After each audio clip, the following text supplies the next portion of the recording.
So let's start with our first unit, financial markets. What are financial markets? Let's see the definition. Any marketplace where buyers and sellers participate in the trade of financial securities, commodities, and other fungible items of value at low transaction cost and at prices that reflect supply and demand. Securities include stocks, bonds, commodities like precious metals and agricultural goods. So it is a place where buyers and sellers meet, just like a vegetable market near your house. However, instead of vegetables, these buyers and sellers deals in financial securities or products. Now reading it further, efficient transfer of resources from those having idle resources to the others who have pressing need of them is achieved through financial markets. So these buyers and sellers meets to exchange hands on their money from people who have but don't need them at this stage, may also be called as investors, to the people who don't have money but need them now. So broadly, the roles of financial markets are capital formation. Financial markets helps businesses or entrepreneurs in raising capital from an organized place and in a mechanism which is cost effective also. The capital raised may be utilized in running the business or its expansion. Secondly, transfer of risk. Each individual or entity bears a different risk appetite. They adjust their invested amount and risk on any particular business by buying and selling of shares or stake in that company, or may choose to avoid risk in a transaction by hedging in derivatives. Financial markets provide platform and liquidity for such risk transfers. Next is creation of investment avenues. Whenever a business comes in a market to raise capital, it creates an investment avenues for the investors. As such, the financial markets aggregates various avenues at one place to ease access and scope of comparison for small and large investors. Price discovery. With large number of buyers and sellers striking deal every day, an automatic price discovery happens, which helps lesser frequent investors to discover value for their invested portfolio. Global transactions with integration. With increase in cross-border trade, world has shrinked, and as such, financial markets also gets integrated globally. It eases the hedging for such cross-border transactions or investments in global investment avenues. Next is transfer of liquidity. As discussed earlier also, when money changes hand, the liquidity also changes hand. As such, transfer of liquidity becomes an integral role of financial markets. Facilitation of international trade. In exports-imports, the price risk of a commodity or currency may be hedged in financial markets, thus mitigating the risk of loss due to volatility. Now let us explore the structure of Indian financial markets with the help of this chart. As we can see, the financial markets may be classified into two parts, money market and capital markets. Money market is used for trading financial instruments which are less than 1 year. So it is mostly the money or debt securities which are provided from 1 day to less than 1 year. Since the amount involved in this market is very large size, thus it has mostly large players like banks, financial institutions, corporates, etc.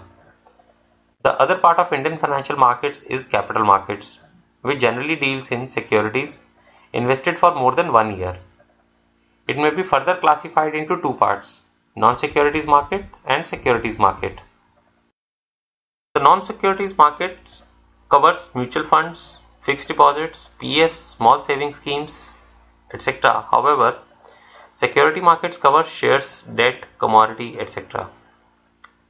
Security markets can be further divided into two parts, primary market and secondary market. And now this is important.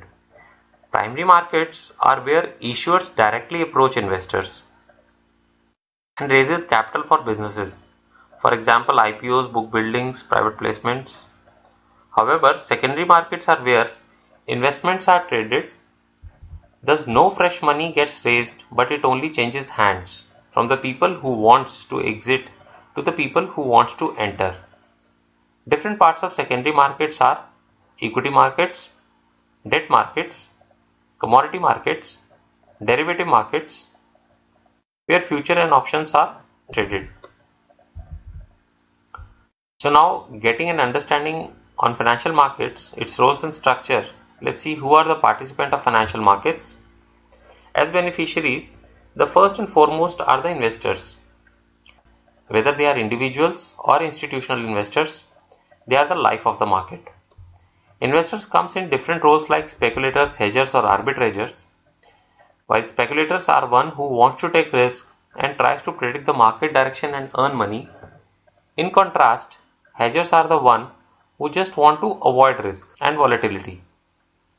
The third breed is of arbitragers, the one who tries to make money from difference in prices in different exchanges or places.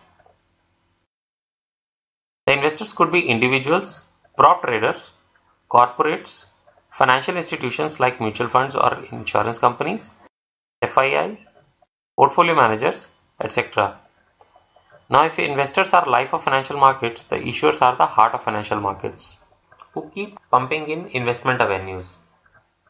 Corporates approaching markets bring in with them an opportunity for investor to invest and make money as a return on amount invested.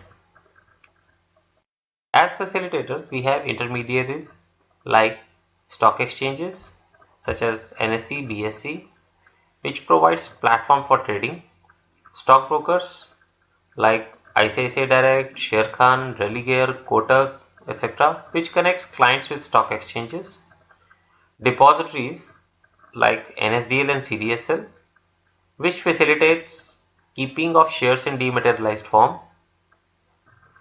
custodians who facilitate settlement of trades for large institutional investors, merchant banks or investment banks which helps issuing in raising capital.